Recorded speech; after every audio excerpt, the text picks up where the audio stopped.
فأنا ناصح لإخواني بالصدع بالحق تبيض وجوههم. السكوت في مسألة الحزبية يضرها، فاصدع بما تؤمر وأعرض عن المشركين. سلامي على دماج ورجالها والشيخ يحيى ودار العلم يا سعد بانيها.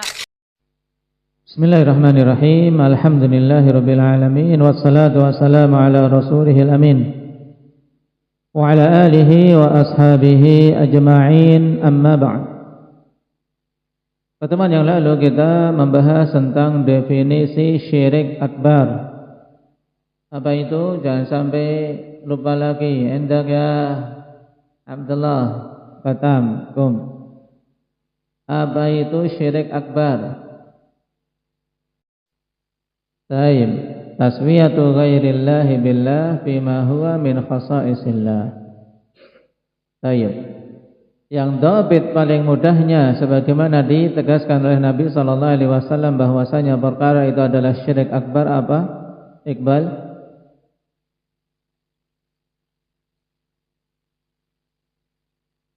Yang menjadi dhabit, menjadi tolak ukur diketahuinya ini syirik akbar.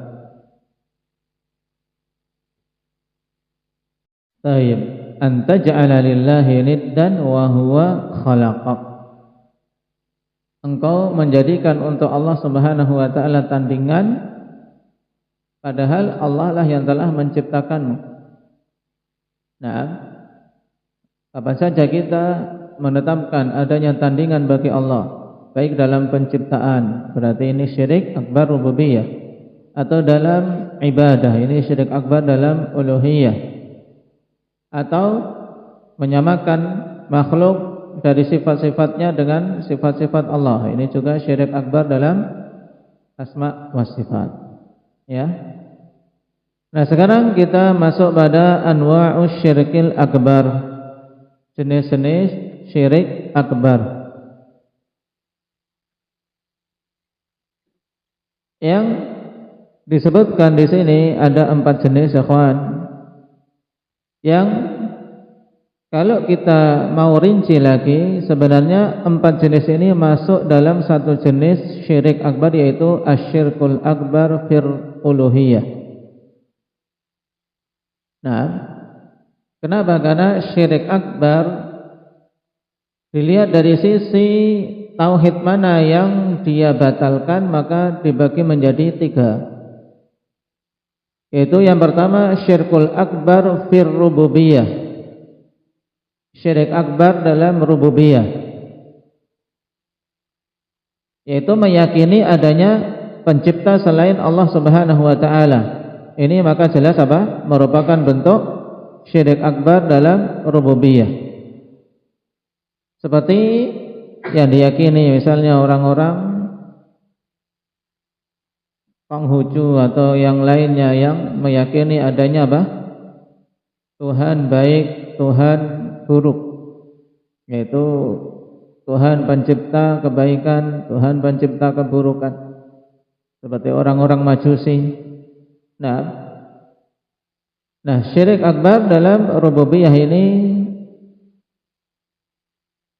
sedikit yang meyakininya, kawan. Kenapa? Karena pada asalnya dalam rububiyah telah terfitrahkan manusia untuk mengakui Allah sebagai penciptanya. Kemudian yang kedua, asyirkul akbar fil uluhiyah, syirik akbar dalam uluhiyah, dan inilah mayoritas yang terjadi. Nah, taib, dan mayoritas para umat-umat yang Rasul diutus kepada mereka, nah, keadaannya terjatuh dalam syirik akbar. Oleh karena itulah diseru oleh para Rasul untuk mereka meninggalkannya, kemudian hanya beribadah kepada Allah semata. Nah, syirik akbar pada rububiyah ini, syirik akbar pada uluhiyah ini kalau dirinci itulah yang ada 4 jenis. Paham? Jadi sekali lagi, anwa'u syirikil akbar di sini, jenis-jenis syirik akbar. Nah, Ada 4 maksudnya fil uluhiyah. Makanya antum bisa berikan penjelasan ai fil uluhiyah. Maksudnya dalam uluhiyah itu ada 4 jenis.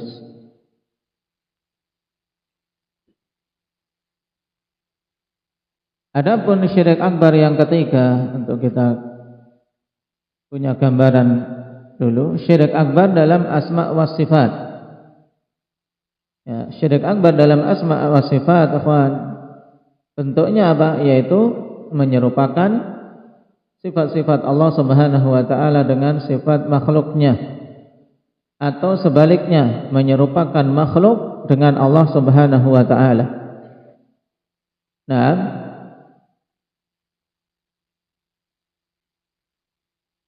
demikian pula meyakini bahwasanya wali-wali mereka mengetahui perkara gaib. Ini juga meyakini wali itu memiliki sifat seperti sifat-sifat Allah, mengetahui perkara gaib. Ini syirik akbar dalam asma wa sifat. Paham?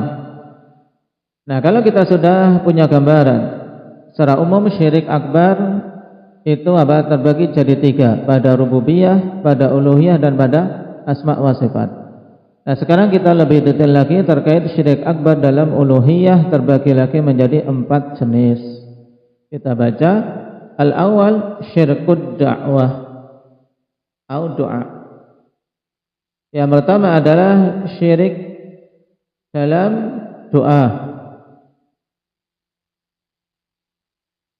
Liqaulihi ta'ala fa idza raqibu fil fulki da'awallaha mukhlishina lahuddin falamma najjahum ilal barri idza hum yusyrikun.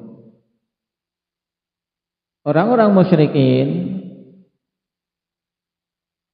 mereka, ikhwan, dikatakan oleh Allah Subhanahu wa taala apabila mereka menaiki kapal-kapal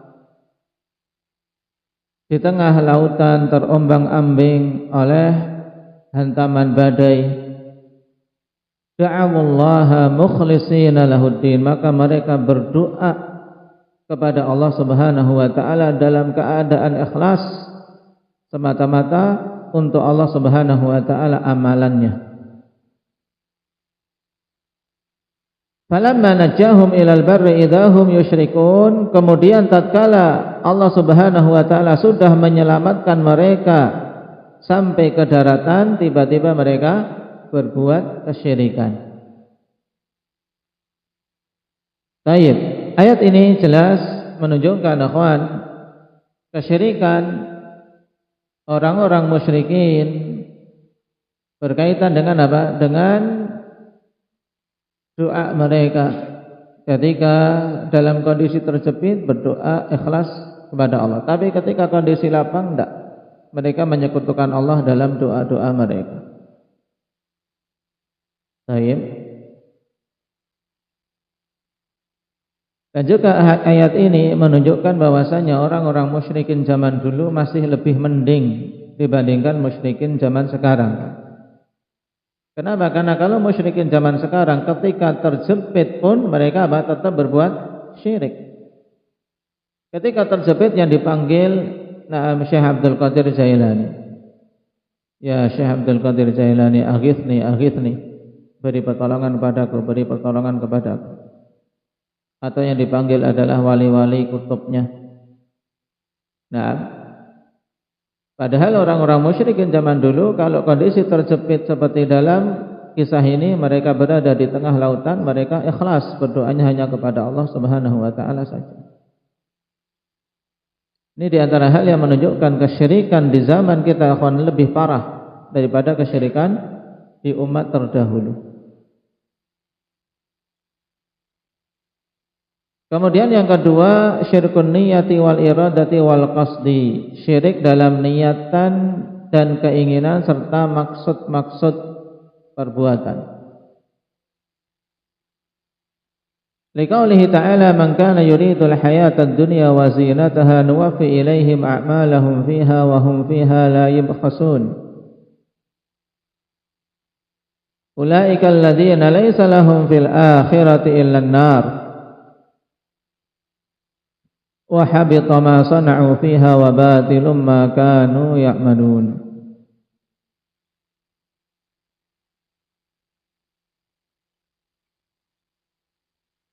Allah Subhanahu wa taala katakan, siapa saja menginginkan kehidupan dunia dan perhiasannya saja, maka kami sempurnakan balasan amalan-amalan mereka di dunia, dalam keadaan mereka tidak akan terugikan di dunia sedikit pun. Jadi amalan yang dia lakukan ikhwan hanya menginginkan dunia saja. Baik, maka dalam ayat ini Allah katakan akan diberi secara sempurna apa yang mereka maksudkan di dunia. Baik. Nah, pada ayat ke-15 dari surat Hud ini telah dikhususkan ikhwan dengan ayat di surat Al-Isra, yaitu pada firman-Nya, "Man kana yuridul ajilata ajjalna lahu fiha ma nasha'u liman nurid." Maka antum tambahkan bahwasanya ayat di surat Hud yang ke-15 ini kan konteksnya betul-betul akan apa? Akan diberi di dunia secara sempurna dan tidak akan terugikan. Tapi itu tidak apa? Tidak secara mutlak, hanya bagi orang-orang yang Allah kehendaki.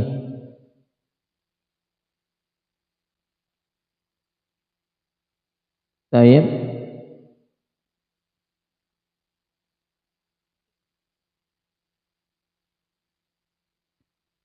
Ayatnya di surat Al-Isra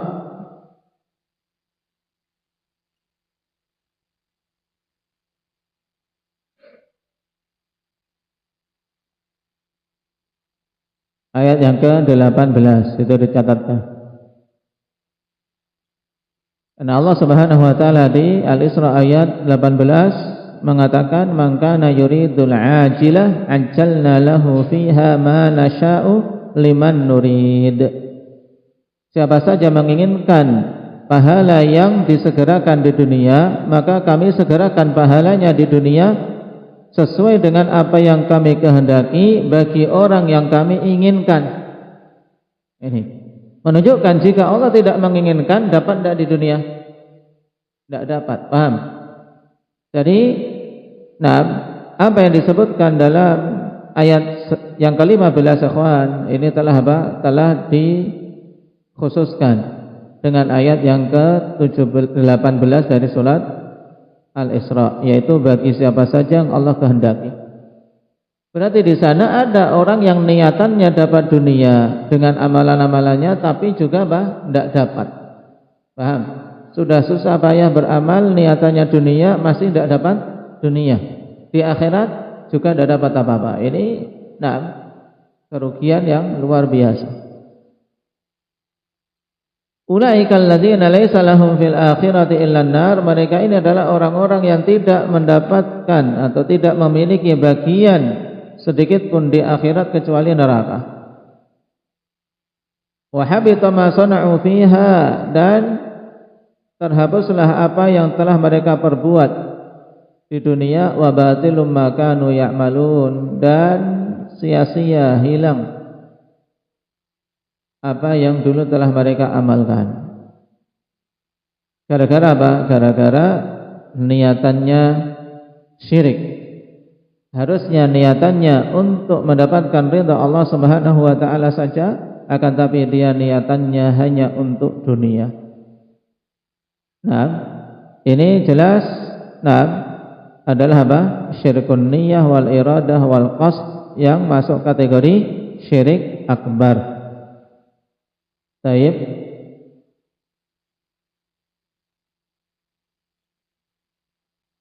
Dan syirik niyah ini ikhwan yang sangat tersembunyi. Karena apa? Kaitannya dengan niatan, dengan hati kita. Baik. Dan syirkun niyah ada yang masuk kategori syirik akbar apabila seperti dalam ayat ini, yaitu apabila memang niatannya semuanya diarahkan untuk selain Allah Subhanahu wa taala dalam ibadah. Tapi juga ada syirkun niyah yang masuk kategori syirik asghar, yaitu riya yang sedikit. Nah, riya yang sedikit itu masuk kategori syirik niyah, tapi apa? Syirik asghar. Baik. Kemudian jenis yang ketiga dari syirik akbar adalah syirkut ta'ah. Syirik dari sisi ketaatan. Liqaulihi ta'ala ittakhadhu ahbarahum wa ruhbanahum arbaban min dunillah wal masih ibn Maryam. Mereka menjadikan ahbar, yaitu ulama-ulama mereka, wa ruhban, dan ahli-ahli ibadah mereka, sebagai Rabb-Rabb selain Allah Subhanahu wa ta'ala. Dan juga mereka menjadikan Al-Masih ibn Maryam sebagai Rabb selain Allah Subhanahu wa ta'ala. Wa ma umiru illa liya'budu ilaha wahida. Dan mereka tidaklah diperintahkan kecuali agar beribadah kepada Allah Subhanahu wa ta'ala, ilah yang satu. La ilaha illahu, tidak ada ilah yang hak untuk diibadahi kecuali Dia. Subhanahu amma yusyrikun, maha suci Allah Subhanahu wa ta'ala dari apa-apa yang telah mereka persekutukan. Baik. Pendalilan dengan ayat ini tentang syirkun niyah, akhwan, yaitu tentang apa? Syirkut ta'ah.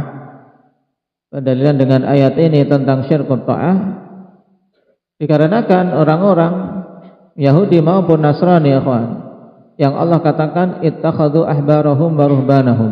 Demikian pula ittakhadhu al-Masih ibn Maryam arbaba min dunillah. Ini mereka tidaklah sujud kepada pendetanya, tidak sujud kepada ahli ibadahnya. Nah, tapi bentuknya apa? Bentuknya adalah dengan mentaati ulamanya, mentaati pendeta-pendetanya pada penghalalan apa yang Allah haramkan dan pengharaman apa yang Allah halalkan. Sehingga apa? Dihukumi syirik, dihukumi telah menjadikan sebagai Rabb selain Allah Subhanahu wa ta'ala. Nah, baik. Makanya Imam Tirmidzi dalam penafsiran ayat ini mengatakan, kanu idza ahallu lahum syai'an istahallu wa idza harramuhu fatilka ibadatuhum lahum. Dulu mereka, yaitu para rahib, para pendeta ini, apabila menghalalkan untuk kaumnya sesuatu yang Allah haramkan, maka tetap mereka menghalalkannya. Dan apabila mengharamkan sesuatu, maka umatnya pun ikut mengharamkan. Itulah bentuk peribadatan dari umat kepada pendeta-pendetanya, yaitu dari sisi ketaatan. Maka masuk kategori syirkut ta'ah. Sebagaimana datang juga riwayat yang marfu' seperti ini. Yang keempat, syirkul mahabbah, syirik dari sisi kecintaan,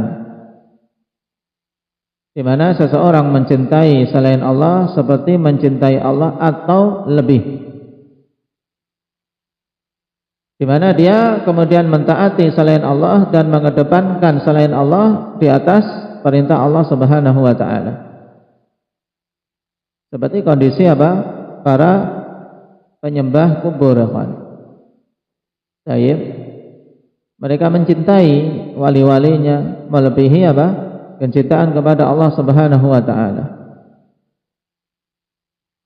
Liqaulihi ta'ala wa minan nasi may yattakhidhu min dunillahi andadan yuhibbunahum ka hubbillah. Di antara manusia ada orang-orang yang menjadikan selain Allah Subhanahu wa ta'ala sebagai tandingan-tandingan. Mereka mencintai tandingan-tandingan tersebut seperti mencintai Allah Subhanahu wa ta'ala. Ini sudah dikategorikan syirkul mahabbah, ketika menempatkan kecintaan kepada selain Allah seperti mencintai Allah. Apalagi kalau apa? di atas kecintaan kepada Allah. Apalagi kalau sampai tidak ada kecintaan kepada Allah sama sekali, tapi semuanya diarahkan kepada selain Allah, maka jelas itu adalah apa? Syirkul mahabbah. Ini 4 jenis syirik akbar dari sisi uluhiyah yang terkumpul dalam satu ungkapan akhwan, yaitu apa? Menyerahkan satu jenis dari jenis-jenis ibadah kepada Allah Subhanahu, kepada selain Allah Subhanahu wa taala. Itulah hakikat syirik uluhiyah. Baik. Sekarang hukum syirkil akbar wa ma yatarattabu alaihi. Hukum syirik akbar dan hal-hal yang menjadi konsekuensinya. Yang pertama, annahu mukhrijun minal millah. Fala yajtanibu tauhid wa syirkul akbar. Syirik akbar itu mengeluarkan pelakunya dari agama Islam, sebab tauhid tidak akan bergabung dengan syirik akbar. Tidak mungkin syirik akbar dan tauhid itu bergabung. Yang kedua, annahu muhbitun lil amali kullih. Syirik akbar itu menghapus semua amalan. La in asyrakta la yahbatanna amaluk. Allah katakan kepada nabinya, seandainya engkau berbuat syirik, maka sungguh amalan-amalanmu semuanya akan terhapus. Ini kepada Nabi, apalagi kepada selain Nabi sallallahu alaihi wasallam. Yang ketiga, anna sahibahu khalidun mukhalladun finnar. Pelakunya kekal dan dikekalkan di dalam neraka. Innahu may yusyrik billah faqad harramallahu alaihi al-jannah wa ma'wahu an-nar.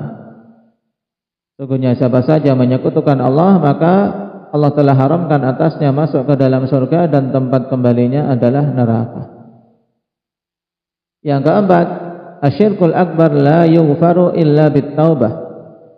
Syirik akbar itu tidak akan diampuni kecuali dengan taubat. Faman mata alaihi fahuwa min ahlin nari qat'an wa la yadkhulu tahtal masyiah fi qaulihi ta'ala innallaha la yaghfiru an yushraka bih wa yaghfiru ma duna dzalika liman yasha. Maka siapa saja yang mati dalam keadaan dia melakukan syirik akbar atau membawa dosa syirik akbar yang belum bertobat, maka dia pasti menjadi penduduk neraka. Dah pasti menjadi penduduk neraka kekal. Karena apa? Melakukan syirik akbar, tidak bertobat. Dan yang seperti ini tidak masuk di bawah kehendak Allah Subhanahu wa taala. Pada firman-Nya, sungguhnya Allah tidak akan mengampuni dosa kesyirikan dan akan mengampuni dosa-dosa di bawah kesyirikan bagi yang Allah kehendaki. Menunjukkan yang berada di bawah kehendak Allah dari sisi pengampunannya adalah apa? Yang di bawah kesyirikan, dosa-dosa yang di bawah kesyirikan. Adapun dosa syirik, kalau mati belum bertobat, tidak akan ada peluang untuk diampuni.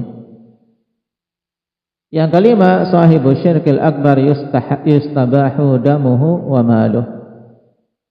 Yang kelima, pelaku syirik akbar itu apa? Darahnya boleh untuk ditumpahkan dan hartanya boleh untuk dirampas. Maksudnya apa? Darahnya boleh ditumpahkan karena apa? Dengan melakukan syirik akbar dia keluar dari Islam. Dan Nabi SAW telah mengatakan, "Man baddala dinahu faqtuluh." Siapa saja yang mengubah-ubah agamanya, yang mengganti agamanya, yaitu keluar dari Islam, murtad, maka apa? Bunuhlah. Berarti seandainya khilafah tegak, akhwan, maka apa? Penguasa boleh menghukum, bahkan apa? Wajib. Pelaku syirik akbar kalau enggak bertobat, akhwan, maka wajib untuk dibunuh. Sebagai apa? Hukum had atasnya karena dia murtad. Kemudian juga hartanya apa? Diambil ke kas baitul muslimin, ke baitul mal. Kas baitul mal. Ini ketika apa? Tegak kekuasaan Islam dan berada di atas hukum Islam. Adapun untuk masing-masing pribadi kemudian antum bunuh pelaku syirik kemudian ngambil hartanya, ya ini tidak benar. akan ditangkap dan menimbulkan fitnah. Taib, yang berhak untuk menegakkan hal ini ya penguasa kaum muslimin. Taib. Barakallahu fikum. Adapun perbedaan antara kufur dan syirik, insyaallah kita ambil pada pertemuan yang akan datang. Walhamdulillahirabbil alamin.